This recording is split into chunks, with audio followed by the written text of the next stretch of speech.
There is water in the jug behind the driver's seat. He knows this because he put it there himself, in Fairbanks before he left. He also knows that if he sets that jug on the floor near the door instead of tucking it against the sleeper berth wall where the heat bleeds through from the cab, it will be a solid block of ice by morning. Temperature outside, 47 below zero. He has been on the Dalton Highway for 4 days. His last shower was the morning he left home.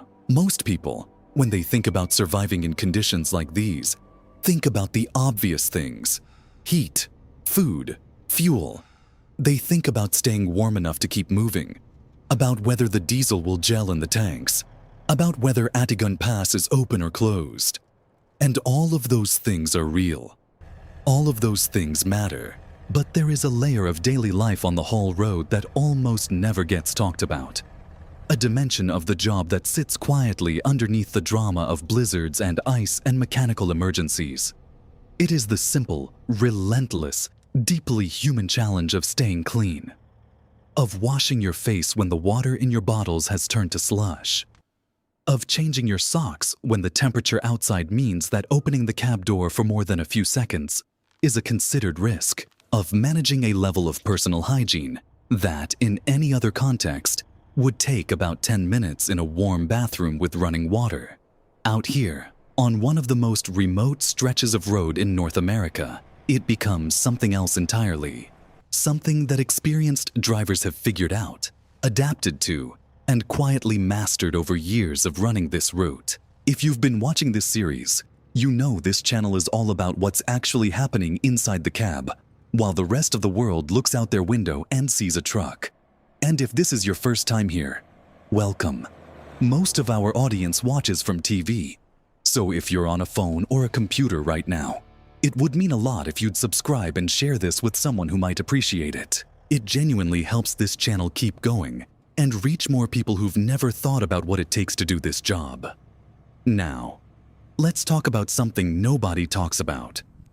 The Dalton Highway runs 414 miles from Living Good, just north of Fairbanks, all the way up to Deadhorse at the edge of Prudhoe Bay and the Arctic Ocean. Along that entire stretch, there is exactly one place where a driver can stop, fuel up, get a hot meal, and access shower facilities. That is Coldfoot Camp at mile 175. Coldfoot offers showers around the clock, 7 days a week, available to truckers passing through for a fee. It is, in the truest sense of the word, an oasis.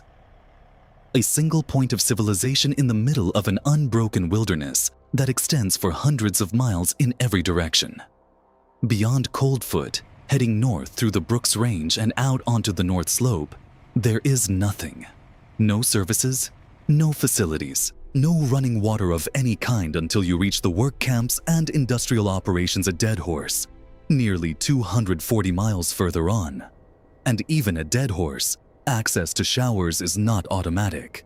The camp-style accommodations there are primarily built for oilfield workers. And while drivers making regular runs do learn the logistics of the place, the entire system operates on a different rhythm than anything a driver encounters on a conventional trucking route. So here's the reality that shapes everything else. On a standard Fairbanks to Deadhorse run in deep winter, a driver may spend anywhere from 4 to 10 days on the road depending on weather, road conditions, cargo requirements, and the unpredictable nature of the Arctic itself. Extended cold snaps, whiteout conditions, mandatory waiting periods at the Pipeline Haul Road access gates, mechanical issues, or simply the pace at which cargo must be staged and loaded at the northern end can stretch what might be a 2-day trip in favorable conditions into a week or more of continuous operation. During that time, the truck stop shower, that mundane, almost invisible institution that long-haul drivers across the lower 48 take for granted as a basic feature of the trucking life, essentially disappears from the equation.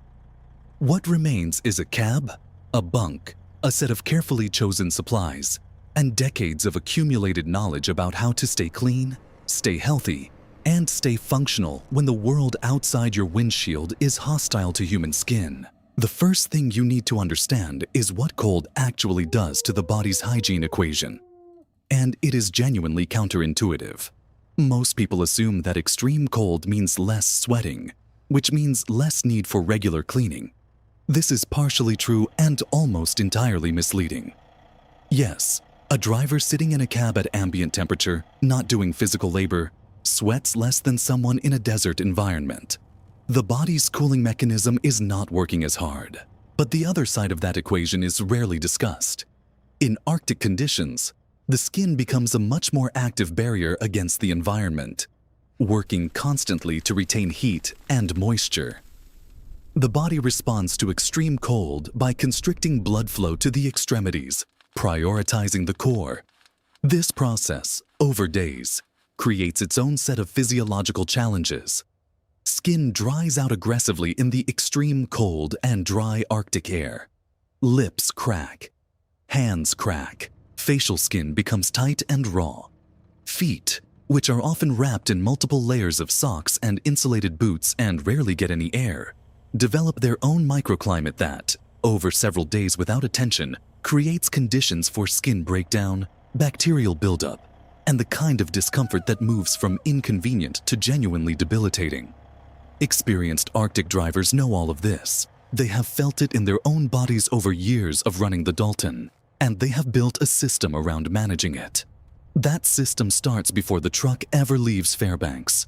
The hygiene kit that an experienced haul road driver puts together before a winter run looks nothing like what most people would pack for a camping trip. It is not built around the assumption of access to water. It is built around the explicit assumption that liquid water may not be available or usable for cleaning purposes for days at a stretch. The foundation of that kit is body wipes. Not baby wipes, not standard wet wipes from a gas station display rack, but the large, heavy-duty, full-body wipes that are specifically designed for situations where water is unavailable. These are oversized sheets, often 10 or 12 inches across, designed to hold enough moisture and cleaning agent to effectively wash a significant portion of the body. Drivers who run the Dalton regularly typically carry enough to use 1 or 2 a day for the full expected duration of the trip, plus extras. They are not luxury items. They are infrastructure. But the wipe routine is only effective if it is done right. And doing it right in a sleeper cab at -40 requires a level of deliberateness that most people never think about. You cannot simply pull a wipe out of a pack and use it cold. In extreme temperatures, even a sealed package of wipes stored in the wrong part of the cab will become a frozen brick. Experienced drivers keep their wipes in the bunk area, near the heat, where the APU or bunk heater maintains livable temperatures through the night. Some drivers slide the pack under the edge of their mattress or sleeping bag before bed, so that by morning, the wipes are genuinely warm. A warm wipe in a cold environment is not just more comfortable, it is safer.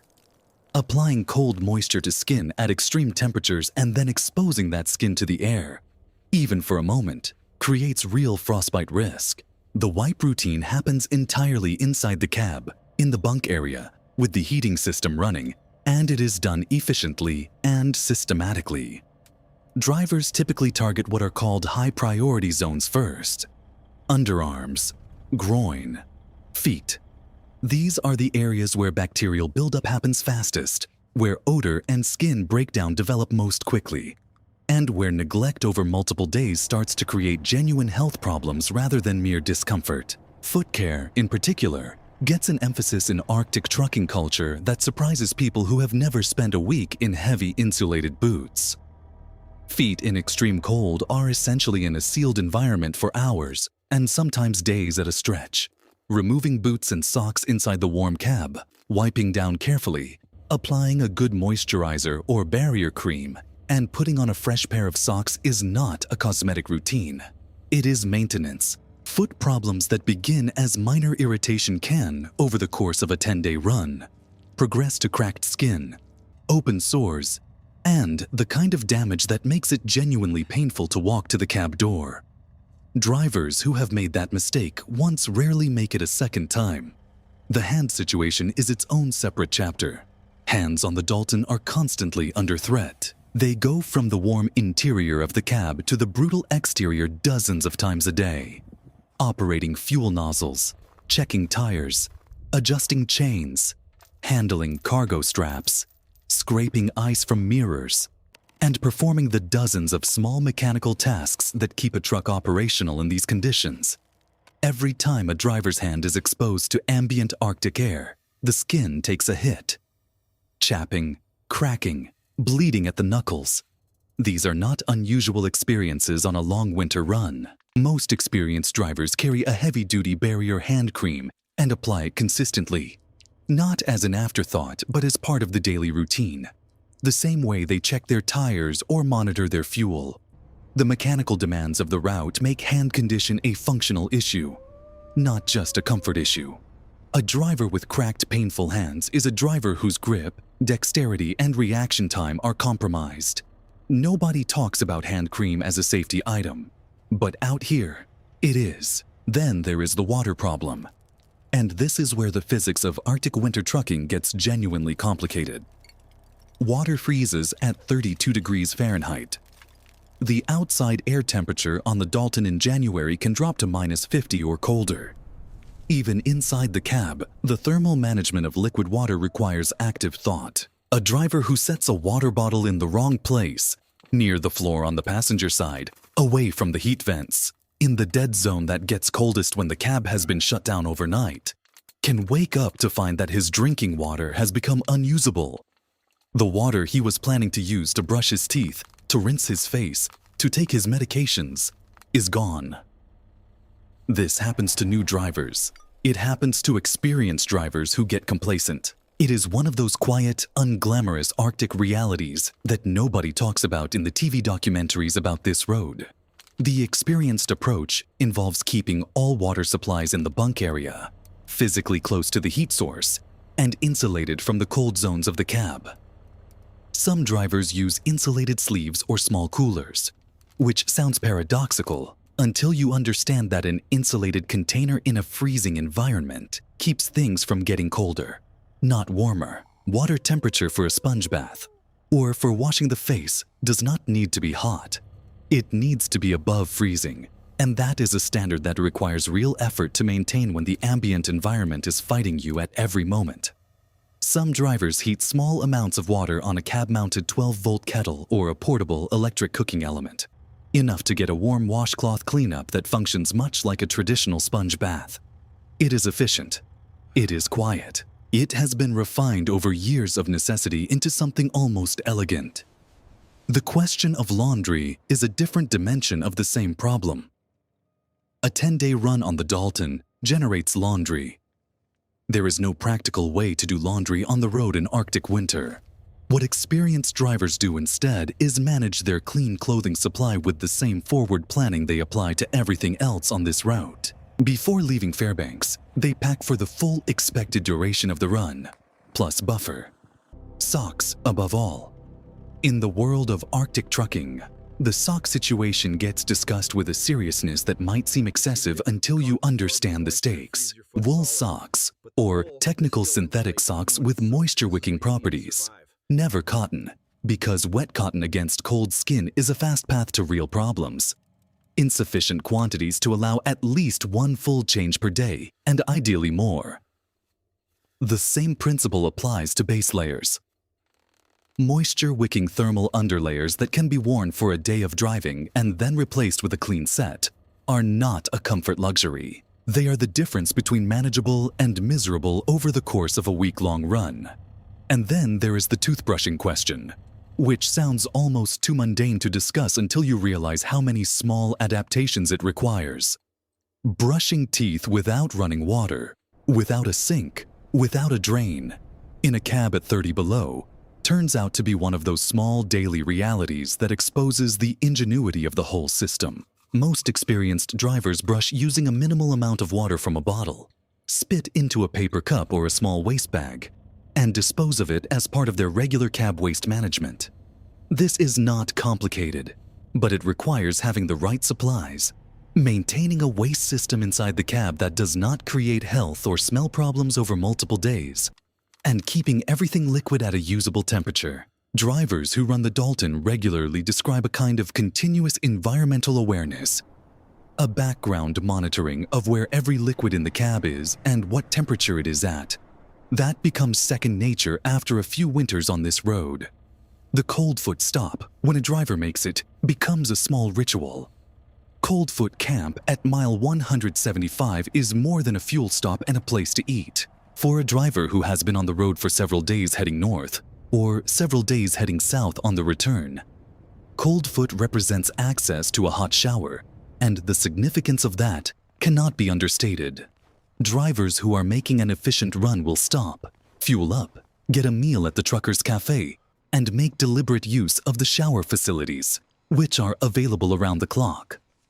The shower at Coldfoot is not particularly luxurious. It is functional and clean, which in this context is all that matters. Experienced drivers plan their northbound and southbound timing partly around this stop, not just for fuel and rest, but because they know that a real shower at Coldfoot means they can manage the rest of the run with their wipe kit and water supply without it becoming a health issue. But weather complicates this calculation constantly. A driver caught in a multi-day storm system that forces extended stops south of Adigan Pass, or pinned at a staging area waiting for road conditions to improve, may find that the planned Coldfoot stop becomes a theoretical destination rather than an actual one. The Dalton does not operate on schedules that accommodate personal hygiene planning. The road imposes its own timetable, and drivers learn to work within it. What this means in practice is that the hygiene kit packed in Fairbanks has to be comprehensive enough to carry a driver through the worst-case scenario, not the expected one. Because on the Dalton, the worst-case scenario arrives with enough frequency that planning for it is simply professional competence, not excessive caution. There is something deeper going on in this routine that takes a while to see. Maintaining personal hygiene on a 10-day Arctic run is not just about physical cleanliness. It is about maintaining what experienced drivers describe as mental order. The cab of a truck is a very small space. It is approximately the size of a large walk-in closet. A driver is going to spend 10 days in that space, sleeping in it, eating in it, working in it, sitting with their own thoughts in it through hours of darkness and silence, broken only by the sound of gravel under the tires and the steady growl of the engine. In that environment, the rituals of personal care, the daily wipe down, the fresh socks, the toothbrushing, the hand cream, do not just serve a physical function. They create structure. They impose a familiar rhythm on days that can otherwise blur into each other in the Arctic winter darkness. Drivers who skip these routines, who let the physical discomfort of the environment become an excuse to let things slide, report that the psychological decline follows the physical one in a way that is difficult to separate. The cab feels different when it is clean. The driver feels different when they are clean. In an environment where almost every external condition is working against human comfort, the internal environment, the cab, the bunk, the person in it, becomes the one thing that can be controlled. This is a knowledge that gets passed between drivers over time. The kind of thing that a veteran on this route tells a newer driver not necessarily as explicit instruction, but as embedded habit, visible in how they pack, how they organize their cab, how they talk about long runs. The drivers who have been doing this for years carry their hygiene kit with the same matter-of-fact professionalism as their chain equipment or their emergency supply bag. It is part of the toolkit of Arctic trucking. It is simply what you need. The skincare dimension of this, which may sound almost comically soft in the context of a conversation about one of the toughest driving routes on the planet, turns out to have genuine safety implications that are easy to miss. Dry, cracked skin is more susceptible to frostbite. This is not an exaggeration. Skin that has been stripped of its natural moisture barrier, that has spent a week in dry Arctic air without adequate care, is skin that loses heat faster, that loses sensation faster, that moves toward real cold injury faster than healthy, well-maintained skin. Medical literature on cold injury is consistent on this point. The skin's protective function is compromised by the very conditions that make frostbite a constant risk on this road. A driver who steps outside at Adigan Pass to check a tire load in a wind chill of 60 below is a driver whose exposed skin, face, hands, wrists, is already in a race against tissue damage. If that skin is cracked and dry from a week of neglect, the clock is running faster. Experienced Arctic drivers apply moisturizer to their face and lips before any exterior exposure, the same way they put on their gloves. This is not a vanity routine. It is cold injury prevention. Petroleum-based balms, thick barrier creams, the kind of products that would seem extravagant in almost any other trucking context, are standard items in the cab bag of a veteran haul road driver. The logic is simple and physical. Intact, well-moisturized skin holds heat better, loses sensation slower, and recovers faster from brief cold exposure than dry, compromised skin. In an environment where frostbite can set in on exposed skin in under 10 minutes at the coldest temperatures on this road, every advantage matters. The beard question is worth a moment, because it comes up among drivers on this route more than you might expect. A full beard in Arctic winter provides genuine insulation for the face. It is not incidental. Drivers who keep a beard during their winter runs are protecting a significant portion of their facial skin from direct cold air contact, which reduces both the dryness problem and the frostbite risk on the exposed lower face.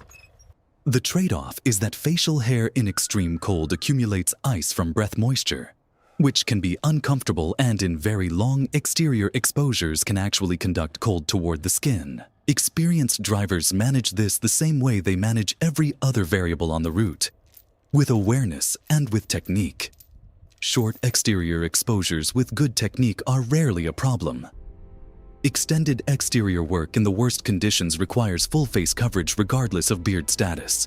What all of this adds up to is a picture of daily life on the Dalton that is more complex, more intentional, and more human than the headline version of Arctic trucking. The blizzards and the ice and the dramatic near misses tends to suggest. The driver who has been on the road for 7 days, who is somewhere between Coldfoot and Deadhorse in the darkness of an Arctic January, is managing 100 small decisions every single day. Not just the big ones about road conditions and fuel and load stability. The small ones, whether the water bottle will still be liquid by morning, whether the wipes are warm enough to use safely, whether the feet are getting enough attention before a small irritation becomes a real problem, whether the face is protected enough for the tire check he knows is coming at the next stop. This is expertise. It is the accumulated practical, unglamorous expertise of people who have figured out how to live, really live, in one of the most demanding environments on Earth. Not for a weekend adventure, but week after week, run after run, winter after winter. The drivers who do this work are not remarkable because they are fearless. They are remarkable because they are organized, because they think ahead, because they have internalized a level of environmental awareness that most people will never need to develop, and they apply it to everything, including the things that nobody films and nobody talks about. The next time you see a long-haul truck moving through a winter landscape and think about what the driver might be dealing with. The ice, the visibility, the fatigue. Add this to the picture. Add the water bottle that has to be kept warm. Add the wipes that have to be kept warm. Add the skin that has to be kept intact because intact skin is the first line of defense against a cold that can cause permanent injury in minutes. Add the quiet, methodical daily routine that experienced drivers perform inside their cabs, out of sight, unremarked upon. That is the difference between surviving a 10-day Arctic run and merely enduring it. The world keeps moving because these drivers keep moving, and the drivers keep moving, in part, because they have figured out how to take care of themselves in conditions that most people will never face. That is the job. All of it. There is one more challenge that veteran drivers on the Dalton talk about that connects everything in this episode back to the larger story of what this road demands. Because just as a driver has mastered the hygiene routine, just as the system is working and the run is going as planned, the Arctic has a way of introducing the variable nobody planned for. A 10-day run becomes 14. A storm that was forecast to pass in 12 hours settles in for 3 days. A mechanical issue forces an extended stop somewhere between Coldfoot and the pass, where there is nothing, no services, No facilities, just the truck and the cold and the driver's own preparation. And suddenly, the supplies that were calculated for 10 days need to stretch further. The wipes need to be rationed. The water management becomes more critical. The routines that maintain mental order become more important, not less, precisely because everything external is more chaotic. This is what experienced haul road drivers mean when they talk about planning for the worst case. The worst case is not just a mechanical breakdown or a blizzard. The worst case is an extended run, alone, in extreme cold, with limited supplies and no way to resupply until conditions change. The drivers who handle it best are the ones who packed for it before they left. The ones who thought about hygiene the same way they thought about spare parts and emergency food. The ones who have learned over years on this road that every system for personal sustainability needs a margin built in, because the Dalton will, eventually, exceed any plan that does not include one. If the Arctic winter tests a driver's preparation in ways that push the limits of what most people can imagine, the Alaska wildfire season introduces a completely different set of hazards. Smoke that moves faster than weather forecasts predict. Visibility that collapses in minutes. A road that can become impassable, not from ice, but from ash and heat. And the kind of environmental pressure that no winter training prepares you for. That is where we are going next. Because on the haul road, the challenges never stop. They just change shape with the seasons.